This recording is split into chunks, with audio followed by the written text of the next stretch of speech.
Hello চলেন একটা মজার উক্তি দিয়ে আজকের ভিডিওটা শুরু করি। The better your work the less you have to market and sell.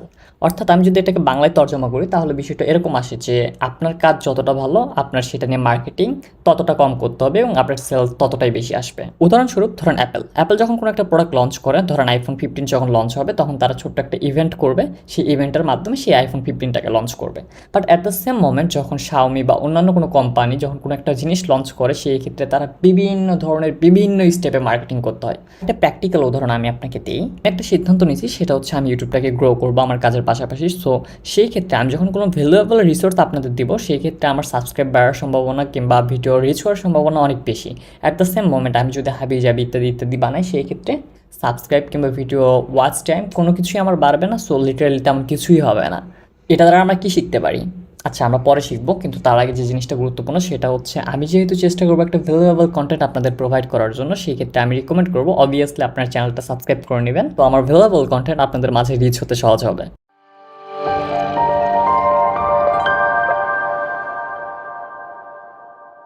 Alright, so আজকে আমরা দেখব কিভাবে হচ্ছে আমরা মার্কেট প্লেসের বাহির থেকে ক্লায়েন্ট জেনারেট করতে পারি। আমরা সচরাচর যখন ক্লায়েন্টের খোঁজ করি তখন সাধারণত আপওয়ার্ক এবং ফাইবার ইত্যাদি মার্কেট প্লেসের উপর আমরা নির্ভর থাকি। সো আমরা এই মার্কেট প্লেসের উপর নির্ভরতা কমিয়ে কিভাবে বাইরে থেকে ক্লায়েন্ট হ্যান্ড করতে পারি সেই বিষয়টা আজকে আমি আমার ভিডিওতে তুলে ধরার চেষ্টা করব। মূলত আমি দুইটা টিপস দেখাবো, তবে তৃতীয়টা আমার সবচেয়ে বেশি পছন্দের, কিন্তু তৃতীয়টা আজকে দেখাবো না, হয়তো বা নেক্সট এপিসোড বা অন্য কোনো পর্বে। সো যখন আপনি কোনো কিছু নিয়ে মার্কেটিং করবেন বা কোনো কিছুর জন্য ক্লায়েন্ট খুঁজবেন, তখন আমার প্রথম যে কাজ হচ্ছে সেটা হচ্ছে ক্লায়েন্ট কোথায় আছে বা ক্লায়েন্টকে আমি কোথায় গেলে রিচ করতে পারবো সেই বিষয়টা জানা, বা আমার পোটেনশিয়াল ক্লায়েন্ট কারা। একজনের পোটেনশিয়াল ক্লায়েন্ট এক এক রকম। আপনি যখন ইউআই/ইউএক্স নিয়ে কাজ করবেন তখন আপনার পোটেনশিয়াল ক্লায়েন্ট একরকম হবে। আপনি যখন হচ্ছে ডেভেলপমেন্ট নিয়ে কাজ করবেন তখন আপনার পোটেনশিয়াল ক্লায়েন্ট একরকম হবে। আপনি যখন গ্রাফিক ডিজাইন নিয়ে কাজ করবেন তখন আপনার পোটেনশিয়াল ক্লায়েন্ট আরেক রকম হবে। আবার গ্রাফিক ডিজাইনের মধ্যে কিছু ভাগ আছে। যখন আপনি রেস্টুরেন্টের মেনু কার্ড নিয়ে ডিজাইন করবেন তখন আপনার পোটেনশিয়াল ক্লায়েন্ট থাকবে হচ্ছে রেস্টুরেন্ট। যখন আপনি হচ্ছে কোড নিয়ে কাজ করবেন তখন আপনার পোটেনশিয়াল ক্লায়েন্ট থাকবে হচ্ছে হয়তো বা যারা টি শার্ট সাপ্লাই করতেছে তারা, কিংবা যারা হচ্ছে ডিজিটাল মার্কেটিং এজেন্সি আছে তারা। তবে আমার কাছে সবচেয়ে বেস্ট যে নিশ মনে হয় সেটা হচ্ছে ডিজিটাল মার্কেটিং এজেন্সি যারা রান করতেছে তারা। কারণ যখন আপনি একটা ডিজিটাল মার্কেটিং এজেন্সি রান করতেছেন তখন আপনার কাছে বিভিন্ন ধরনের ক্লায়েন্ট আসে, আর সেই ক্লায়েন্টগুলো শুধুমাত্র একটা সার্ভিসের উপর ভিত্তি করে থাকে না। অর্থাৎ ধরেন আমার ওয়েবসাইটে আমি এসইও করবো, বা আমি চাচ্ছি আমার ফেসবুক পেজটা গ্রো করার জন্য। এখন আমার ফেসবুক পেজটা গ্রো করার জন্য কী দরকার? সেটা হচ্ছে সুন্দর সুন্দর কোড ডিজাইন দরকার, অথবা সুন্দর সুন্দর সোশ্যাল মিডিয়া পোস্ট ডিজাইন দরকার। সেক্ষেত্রে যখন সোশ্যাল মিডিয়া পোস্ট ডিজাইন দরকার তখন আমার কী দরকার? তখন আমার একজন গ্রাফিক ডিজাইনার দরকার। সো লিটারালি তারা ডিজিটাল মার্কেটিং এজেন্সি রান করছে, সেই ক্ষেত্রে আমরা কিন্তু তাদের রিচ করলে একটা ভালো ফিডব্যাক পাওয়ার চান্স রয়ে যায়, রাইট? সো আমি প্রথমত হচ্ছে গুগলে যাব। আমি যে গুগল লিখি, গুগলে যাওয়ার পর এখন আমাদের সর্বপ্রথম যে কাজ তা হচ্ছে ডিজিটাল মার্কেটিং এজেন্সিগুলো খুঁজে বের করা। এখন আমরা ডিজিটাল মার্কেটিং এজেন্সি খুঁজে বের করার জন্য কী করতে পারি? আমরা লিখি digital marketing agency in USA দিই, ইউএস। ওকে, পুরোটাই লিখি বেটার রেজাল্টের জন্য। সো আমরা একটু নিচের দিকে আসি। এগুলো হচ্ছে স্পন্সর করতে। সাধারণত আমরা এই ছোটো ছোটো এজেন্সিগুলো খুব ভালো করা থাকে, কারণ যেহেতু তারা স্পন্সর করতেছে, টাকা খরচ করতেছে, তার মানে হচ্ছে তারা খুব লার্জ আকারের কোম্পানি না। সাধারণত বড় বড় যে কোম্পানিগুলো, সাপোজ আপনার কাছে প্রতি মাসে হচ্ছে 400-500 ক্লায়েন্ট আসে, সো আপনার মনে হয় না যে দরকার আছে হচ্ছে অ্যাড রান করার, যদিও বা আপনি যদি চান সেলস গ্রোথ করার জন্য সেই হিসাবটা হচ্ছে আলাদা। বাট যখন একটা ভালো সেলস আসে তখন আসলে অ্যাড রান করার চেয়ে ক্লায়েন্টের সাথে রিলেশন বিল্ড করাটা অনেক বেশি গুরুত্বপূর্ণ, যেন সেই ক্লায়েন্টটা অন্য কাউকে রেফার করে। আর ইউএস কিংবা ইউরোপে এই রেফারিং সিস্টেমটা অনেক ভালো কাজ করে। সো যেহেতু অ্যাড রান করতেছে এগুলোকে আমরা টার্গেট করি। তারপর হচ্ছে যেগুলো অ্যাড রান করতেছে না ওগুলোকেও আমরা টার্গেট করবো। এখানে কিছু আছে, আমরা নিচে আসি, তারপর হায়ার। সো এখান থেকে আমরা হচ্ছে আপনার 8-10টা এজেন্সির নাম পাবো। সো আমরা একটু নিচে আসি, শুধু এক পেজ না, কারণ প্রথম পেজে সাধারণত যে কাজগুলো হয় সেটা হচ্ছে অনেক বড় বড় এজেন্সিগুলো থাকে। সো আমরা 3 নাম্বার, 4 নাম্বার, 5 নাম্বার পেজগুলোও খুঁজবো। সো আমরা এটাতে ক্লিক করলাম। ক্লিক করার পর তারা হচ্ছে একটা digital marketing and web design consultation. So আমরা নিচের দিকে আসি। আসার পর আমরা হচ্ছে আপনার ডিটেলস পাবো। কোম্পানির ডিটেলস সাধারণত সবার নিচে পেজের একদম নিচে কোম্পানির ডিটেলসগুলো থাকে। সো আমরা দেখতেই পাচ্ছি এখানে কোম্পানির ডিটেলস আছে, অ্যাড্রেস আছে, তারপর হচ্ছে ফোন নাম্বার আছে। সো এখান থেকে আমাদের যে জিনিসটা গুরুত্বপূর্ণ দরকার তা হচ্ছে তাদের সোশ্যাল মিডিয়া। সো এখানে ফেসবুক আছে, লিঙ্কডইন আছে, ইনস্টাগ্রাম আছে। আমরা ফেসবুকে সাধারণত আমরা অ্যাক্টিভ থাকে না ভালো ভালো ইউএসের কোম্পানিগুলো।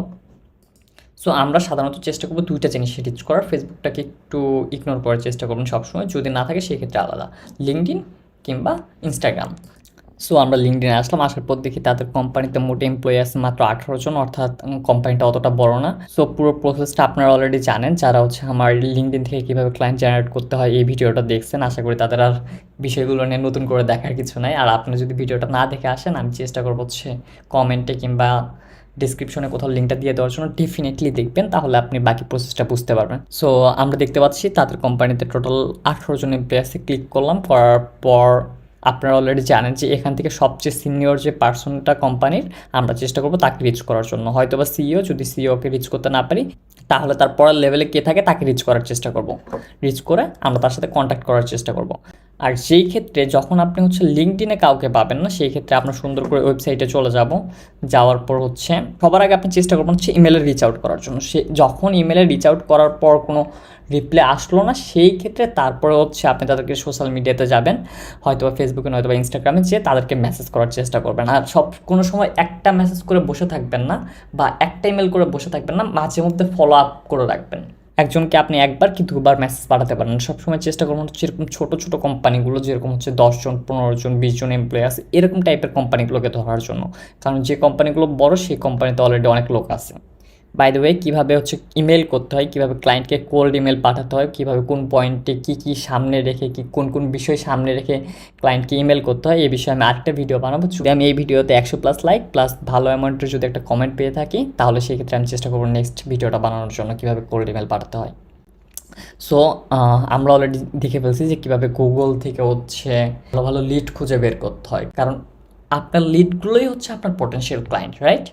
গুগলে যখন সার্চ করবেন তখন যে শুধুমাত্র ইউএস বেস হতে হবে বিষয়টা এরকম না, কিন্তু আপনি চেষ্টা করবেন অস্ট্রেলিয়া আছে, তারপর হচ্ছে ইউকে আছে, যে কান্ট্রিগুলো ইংলিশে কথা বলে সাধারণত ওই কান্ট্রিগুলোকে রিচ করার চেষ্টা করবেন।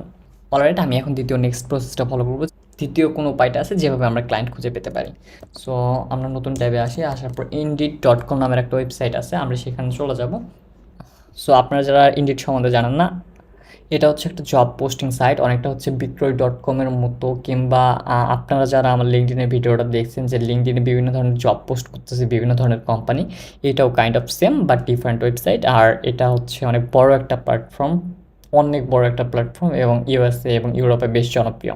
আমরা কেন জানি শুধুমাত্র আপওয়ার্ক এবং ফাইবার নিয়ে সবসময় পড়ে থাকি, এই টুকটাক জিনিসগুলো আসলে আমাদের জানা উচিত। সো আমরা এখানে লিখি গ্রাফিক ডিজাইনার, লেখার পর আমরা চাইলে এখানে কোনো সিটি সিলেক্ট করে দিতে পারি। যে পোস্ট টাইম গুগলে আপনাদের দেখালাম, আপনি চাইলে এখানে সিটি বা কান্ট্রিগুলোও সিলেক্ট করে দিতে পারেন, বাট আমার আপাতত দরকার নাই। সো আমরা আসার পর এখানে দেখতে পাচ্ছি অলমোস্ট প্রায় 3,500 জব পোস্ট করা আছে। সো 3,500 কোম্পানি হচ্ছে গ্রাফিক ডিজাইনার খুঁজতেছে। যে জায়গায় আমরা জব খুঁজে পাচ্ছি না, ওই জায়গায় 3,500 কোম্পানি গ্রাফিক ডিজাইনার খুঁজতেছে।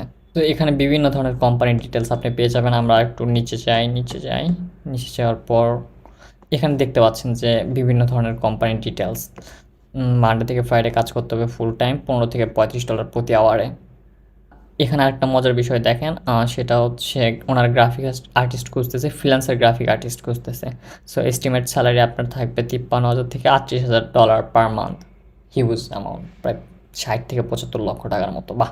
সো আমরা এটাতে ক্লিক করলাম। ক্লিক করার পর এখানে হচ্ছে ডেসক্রিপশন দেওয়া আছে। ডেসক্রিপশনটা খুব খুব খুব মনোযোগ দিয়ে পড়বেন আপনারা সবসময়।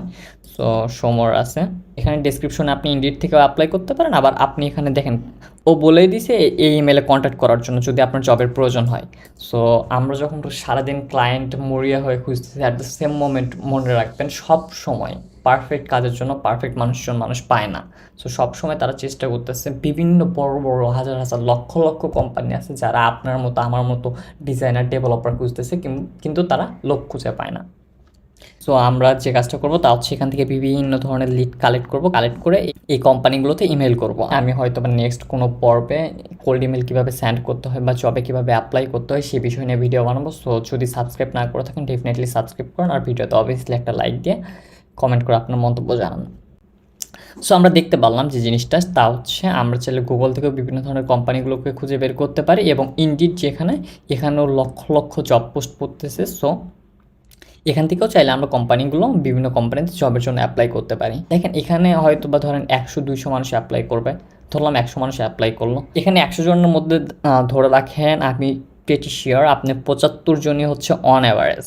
সো এই 75 জনটা আমি হিসাব থেকে বাদলাম, আপনার কম্পিটিটর থাকবে মাত্র 25 জন। আপনি যদি সেই 25 জন কম্পিটিটরকে টপকায় যদি একটা জব না নিতে পারেন, তাহলে আসলে এই বিষয়টা দুঃখজনক। সো আজকে এতটুকুই, সবাই ভালো থাকবেন, দেখা হচ্ছে নেক্সট কোনো পর্বে।